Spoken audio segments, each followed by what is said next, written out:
Another day of just gross baseball. Let's talk about it all today on Locked On Tigers.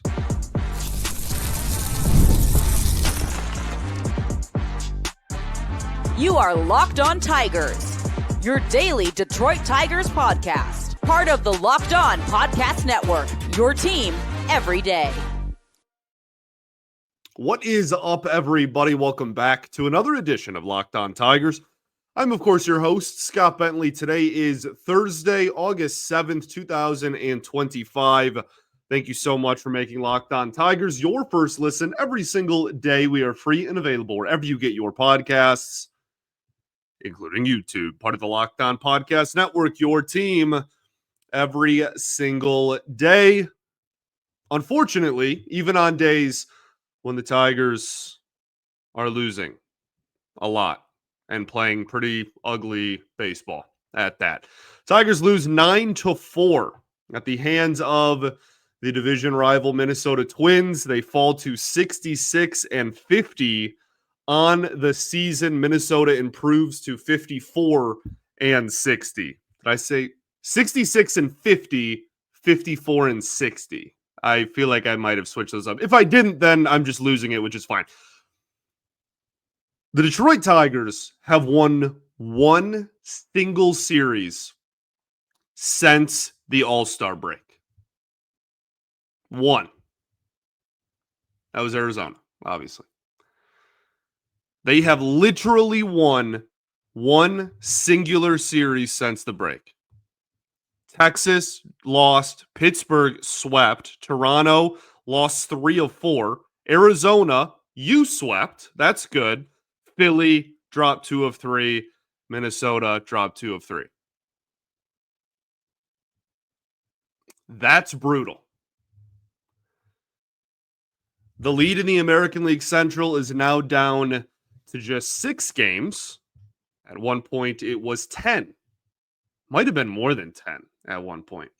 But Cleveland, despite 2 of their better pitchers being suspended the rest of the year, has been one of the best teams in baseball since the All-Star break. So here we are. First thought, and I've already said like 4 other thoughts, so I guess this isn't my first thought, but my thought is that was more gross baseball. Pitching, brutal. 9 runs to a bad Twins offense. Offense for the Tigers. Carried by Carey. Joke for you. Carried by Kerry Carpenter. Again. Really for the second game in a row. Sloppy defense. You had the pass ball from Dingler.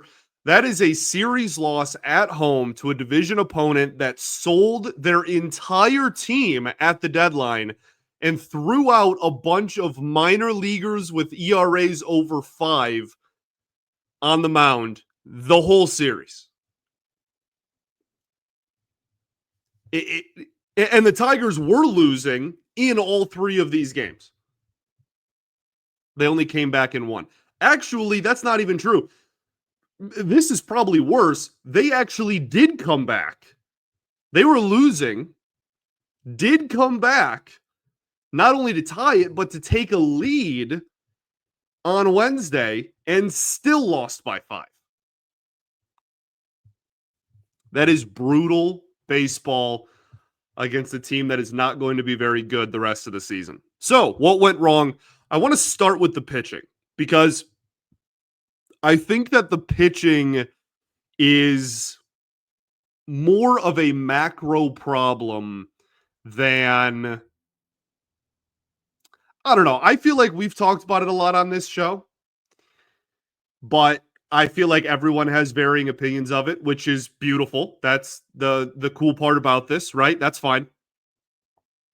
I feel as though the front office maybe didn't appreciate how much of a macro issue this may be, how much of like a big picture issue pitching might be. Now, maybe I'm freaking out for no reason. And maybe you're hearing this and you're like, the front office did good at the deadline.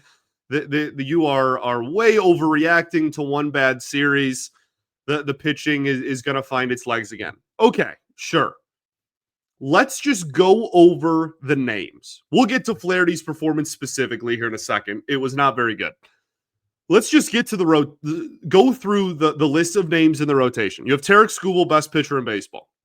After that, Jack Flaherty, ERA over 4.5, and has not been very good consistently throughout the entire year since the All-Star break. Like, absolutely brutal since the break. Chris Paddock, ERA around 5 this season, got rocked 2 days ago. Morton, ERA over 5 this season, has one start for you. It was really good, but is 41 years old and could completely fall apart at any moment. That's your rotation. In the postseason, who are you throwing? And if you answered, it's just like Skubal, Flaherty, Mize. Okay, sure. My point is, there's not an obvious 3 or 4 names. There's not an obvious 2 names. Skubal's the only one that is really guaranteed and like universally makes sense. That is messy at best and a disaster at worst. This rotation after Tarek. The bullpen isn't looking much better. The bullpen did not have a very good day. Tyler Holton gave up 2 home runs. Tommy Kahnle loaded the bases as he seems to do every time out there. Let's look at the bullpen. Big picture. Okay? Let's just look at all the names in the bullpen. Kyle Finnegan, All-Star last year. ERA over 4 this year, has been really good since becoming a Tiger. Will Vest has had a great season, been struggling lately. Tommy Kahnle, completely relegated to non-competitive situations because his ERA is pushing 5. Rafael Montero has legitimately been one of the least productive relievers in all of baseball. Tyler Holton certainly is not having as good of a year as he did the last 2 years. ERA is back to around 4. Brant Herter, roller coaster, up and down season. Luke Jackson, no. Troy Melton has never pitched in the bullpen in his life. That's your pen. That's your rotation, and that's your pen. I would love to get to a point where we're talking again in 2, 3, 4 weeks from now, and we're like, hey, this pitching staff really turned a corner and really figured it out. I would love to have that conversation on this show going into September, going into October baseball. Wow, they turned it around. Wow, we were really worried, and they figured it out for the second year in a row at the same time. I hope that happens more than anything. Right now, it looks bleak. And again, the pitching looked really bleak at this time last year. It's not impossible. And we're going to watch every single day to see if they do turn a corner. But there is a corner that does need to be turned. Because that pitching staff, rotation and bullpen included, combined, as I just listed it is rough. Okay, let's focus a little bit more on this game specifically. We'll talk about Flaherty's outing. We'll talk a little bit about some of the relievers, and then we'll obviously talk about the offense. We'll do all of that right after this. First, though, got to talk to you about our friends over at Prize Picks. This episode is brought to you by Prize Picks, the daily fantasy platform that lets you turn your football predictions into real rewards. Preseason is already heating up, and college football isn't far behind.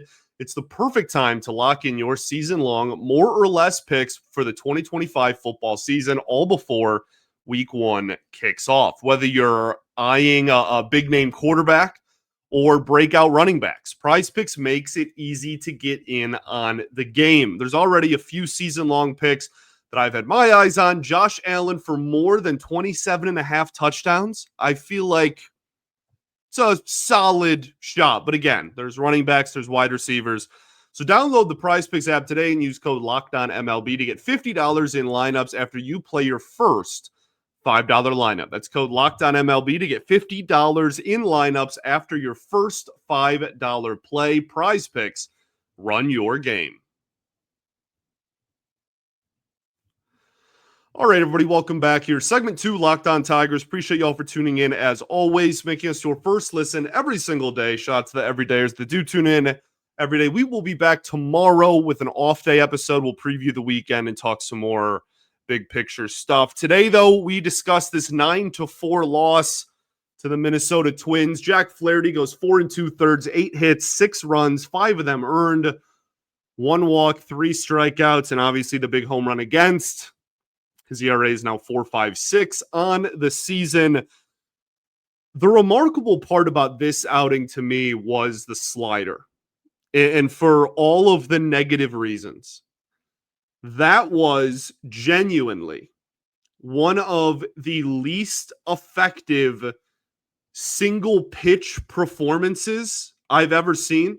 I don't know how else to word that. My English is not good enough to articulate what I'm trying to say, I don't think.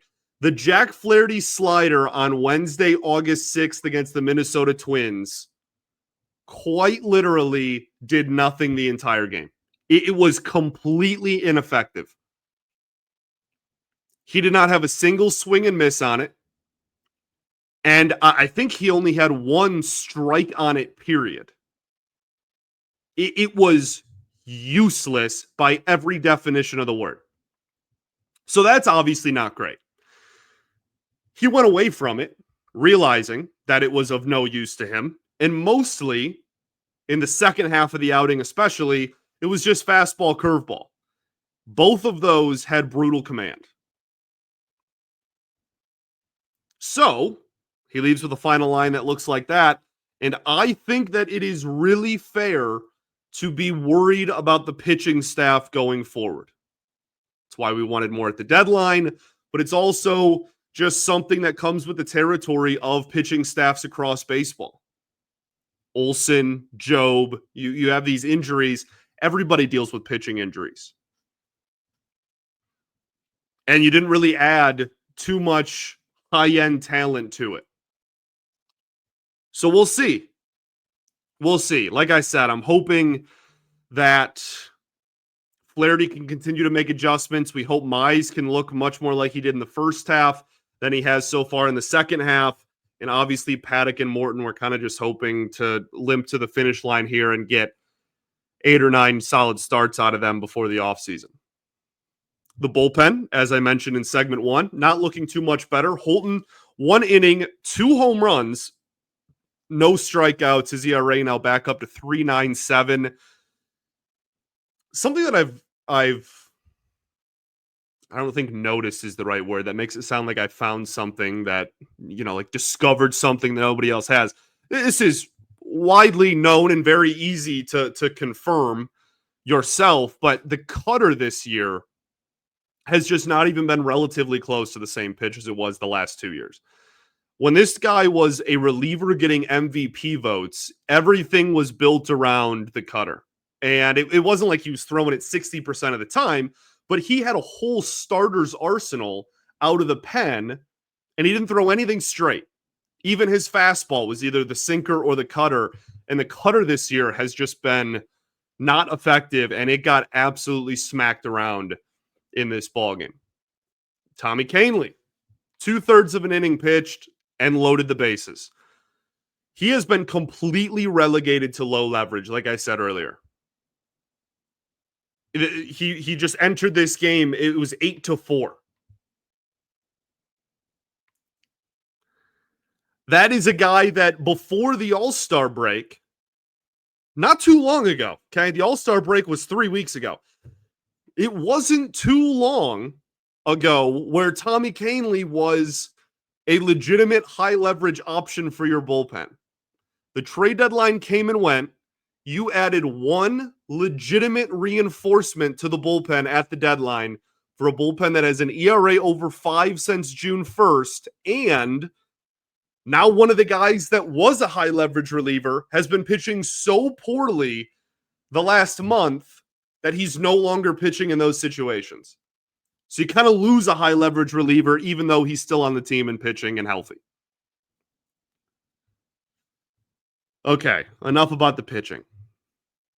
We're done. We're done talking about pitching, I promise. Okay, or at least in a negative connotation. Offensively, Riley Greene, 0 for 4 with 3 strikeouts. His third at-bat was one of the more uncompetitive at-bats you will see all season. It was 3 pitches, a strikeout, and 2 of the 3 pitches were like 92-mile-an-hour fastballs that literally could not have been hand-placed more right down the middle. He's just getting thrown batting practice, and he can't hit the ball right now. He has 153 strikeouts in 112 games. That is, over a 162-game pace, 221 strikeouts. The all-time record for strikeouts in a single season is Mark Reynolds in 2009, who had 223. Now, the Tigers have played more than 112 games. He has not played every game. So that pace is based off if he were to play 162, and he will not play 162 this year. But I just want to highlight that when he is on the field, that is what he is pacing for. He is pacing to literally be within 2 strikeouts of the single season all-time MLB record for strikeouts in a single season. Rough. Hitting sub 200 for over a month now. It's not great. And it's something that we've been talking about all year. He went through a really bad cold stretch in April as well. We'll see if he can dig his way out of it. But I think one of the frustrating things to me about this is I believe in the talent. And even if he were to turn it around and hit incredibly well from this weekend through the end of the regular season, when we do our off-season reviews and we do our player reviews once we get into October, November on this show, as we do every single off-season, we are not going to be able to ignore this. I'm not just going to be able to say, well, look, he hit really well the last 2 months. Surely he'll just do that all season. We have a big enough sample size of just this flaming hot, ice cold stretches that he goes on where even if he does hit, I want him to hit really well the rest of the year. It'd be beneficial for the team, and it would help the team a ton if he did. But even if he did, I'm not sure he's changing anybody's mind on kind of where he stands in the organization right now. Does that make sense? We need to see a full season without any of these types of stretches before that, I don't know, assumption or that label of being a streaky hitter is taken away. Speaking of, Riley Greene hits 5th in the lineup in this ball game. The Tigers only had, single-digit base runners. What was it, 8 total? 9 total, because they had a few in garbage time there at the end of the game. 5 through 9 in the lineup. That's Riley Greene, Winfield Perez, Dylan Dingler, Zach McKinstry, and Matt Vierling. That's over half of your lineup, by the way. Okay, that's 5 of your 9 hitters. Got on base 3 total times. Not going to win too many games that way. Again, the offense was kind of bailed out by Kerry Carpenter in this one. And then lastly, for what went wrong, we can finally move on to some positive things after 2 segments of doom and gloom. Dylan Dingler 0 for 3 in this ball, 0 for 4 rather, in this ball game, and had a brutal passed ball that just really can't happen. I don't know what else to say about it. It wasn't good. Okay, let's talk about what went right and then some stuff. We'll do that right after this. Got to talk to you about our friends over at Game Time. Have you ever decided last minute to head to a ball game with friends or family? Maybe it's game day, you suddenly realize you want to be in the stands. That's exactly where Game Time comes in. It's the easiest way to grab last minute tickets without all the stress. With the money you save on tickets, you can splurge on food, drinks, merch, or even invite a bigger group to come with you. Game Time makes it all possible. Game Time makes buying tickets fast and simple. Prices on the app actually drop the closer you get to first pitch. And they've got incredible last minute deals, clear seat views, and a lowest price guaranteed that takes the worry out of buying. Game Time is the official ticketing partner of Locked On MLB, making it easier to browse the app for exciting upcoming MLB games, including the Detroit Tigers this weekend. Okay? Be a part of the reason why the Tigers get back on track. Okay? Go down to Comerica Park. Beautiful time of year in the city of Detroit. Go enjoy a Tigers game. Don't let this slide ruin your summer. So take the guesswork out of buying tickets with Game Time. I've done the Game Time app. Create an account and use code LOCKEDONMLB for $20 off of your first purchase. Terms apply. Again, create an account and redeem code LOCKEDONMLB for $20 off. Download Game Time today. Last minute tickets, lowest price guaranteed. All right, everybody, welcome back. Your third and final segment, Locked On Tigers. Appreciate y'all for tuning in as always. Let's talk about what went right. Not a super long list, but a couple of standouts for sure. Kerry Carpenter offensively only goes 1 for 3 in this game, does get pinch hit for late in what would have been his fourth plate appearance, but had the big home run, and that was just such a beautiful at-bat. He's getting fed change-up after splitter, whatever they want to call it, after change-up, after change-up, after change-up, and then eventually gets one that just hung in the zone and found way too much of the plate, and he turned and burned it. Beautiful. He is really the only guy that you can rely on in the lineup card on a consistent basis. I mean, Colt Keith's been hitting well lately. Winfield Perez has been hitting well lately. Not a lot going right, but Kerry Carpenter seems to be going right night in and night out. Matt Vierling defensively, I gave him a hard. He also had a knock in this game, to his credit.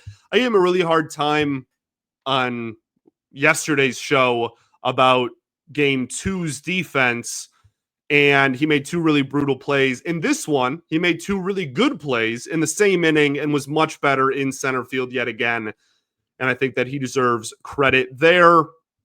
I don't know what else. That might be it. Brant Herter and Will Vest, I guess. Neither of them gave up runs. That's worth something considering how brutal kind of everything else went. But honestly, like Herter still plunked a guy, like still dealing with some command issues. But we'll take it. We'll take it. Stuff. The umpire in this ball game was atrocious. Now, that is not an excuse. The Tigers got beat, and they got beat because they stunk yesterday, as you listen to this, okay? Me pointing out that the umpire was really not good does not mean that the Tigers didn't also deserve to lose. They did. But I have not seen a strike zone that inconsistent in a while, okay? At the beginning of the game, the bottom of the strike zone was the size of the Pacific Ocean. And then magically, as the game went along, it shrunk and tightened up until by the end of the game, there were balls in the zone all over the place that were not getting called. I was impressed by how inconsistent it actually was. Okay, we're done. We're done talking about this ball game. Other stuff surrounding the organization. Jose Urquidy starting a rehab assignment for the Detroit Tigers. We'll see. That is a signing or an acquisition that the Tigers made in the offseason in hopes that he could be a reinforcement down the stretch, second half of the season. Starting a rehab assignment. His first outing was it Sunday or Monday? And he only pitched a couple of innings, but it wasn't bad. We'll see if he can be somebody that the Tigers maybe can lean on here. But, time will tell with that one. We'll keep an eye on that. Gavin Williams, an out or two away, 2 outs away from a no-hitter for Cleveland. Like I said at the top of the show, they have been one of the hottest teams in baseball. and almost no-hit the Mets. Juan Soto hits a solo home run in the ninth inning to end that, but they're not just going to roll over. They're still Cleveland, man. They're still the Guardians. They still are the thorn in the side that won't go away, and they're not just going to go away quietly this season either, despite how it has gone for them off the field. Tigers have an off day today. As you listen to this on Thursday, you can still watch the Tigers prospects, though, as the Erie Seawolves will be on FanDuel Sports Network on Thursday, which I think is super cool.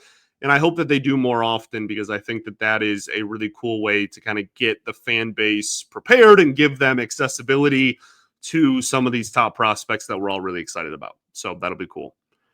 Okay, that's really all I got. You look at the rest of August, you have the Angels at home this weekend, then you have the White Sox on the road, and then you have the Twins again, this time on the road. That's your next week. None of those teams are very good, man. All of those teams are pretty comfortably sub 500. But that didn't stop you from not only losing to the Twins, okay? It wasn't just you lost to the Twins. You got completely outclassed and outplayed at home against the Minnesota Twins team that should, on paper, have zero signs of life. Their players are pissed at the front office for trading everybody away. People were requesting trades because who wants to play for a team that's actively not trying to win? They got rid of all of their talent that's healthy. Buxton, who stayed, is hurt, and you didn't face Joe Ryan. And none of that prevented you from getting absolutely, again, outplayed for 2 of these 3 games. So, yeah. Sorry if this was super negative, man. I hate being, like, because I know so many people listen in the morning. The last thing I would ever want is to be like, oh, you're going to listen to me and then, like, be in a bad mood. That's the opposite of what I'm trying to do. I promise. I just want to talk ball. But ball ain't being very nice right now. Ball is not talking sweet at the moment. So hopefully this is just a thing where we can go, ha, Scott's overreacting again. He's so ridiculous and stupid. He does this all the time. Ha, the Tigers are fine. And we move on with our lives and we all make fun of me. Hopefully. I hope that is the case. We'll be here every day to find out if it is. Thanks for making us your first listen every day. Shout out to the everydayers that do tune in every day. After you make us your first listen, make Locked On MLB Game Night your second listen. Every game, every night, all season long. Get local analysis on national scales. Find MLB Game Night on Locked On MLB's YouTube channel or wherever you listen to your podcasts. Appreciate you all greatly, even for tuning in after a loss, and a brutal one at that. Okay, we'll be back tomorrow. Peace and love. Going to therapy's dope. I'll catch y'all then, baby. Go Tigers.